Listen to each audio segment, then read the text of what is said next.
here's how to build text or multi-line text as a line annotation. So go to the Engrave menu, Line Annotations, and go to the Music Symbol section. Add a new one. And you could actually pick individual glyphs out of any font, but that would be really slow.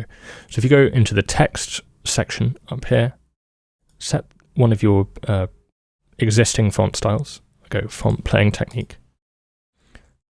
And that's my first line.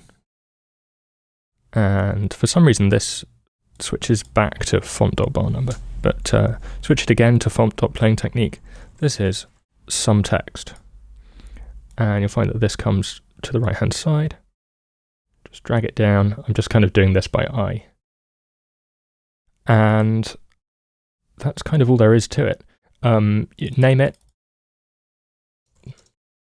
And if you wanted to use it in other projects, you could use the star to save it as default.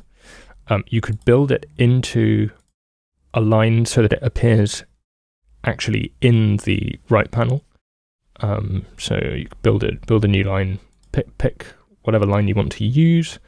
Let's go with, I don't know, solid line, and build another one from there. And then I'm going to go annotation, start cap. This is some text. And so now this should actually appear in the right panel. But alternatively, you could build that annotation into any line you like by setting the start cap down here too. This is some text. And that's kind of all there is to it.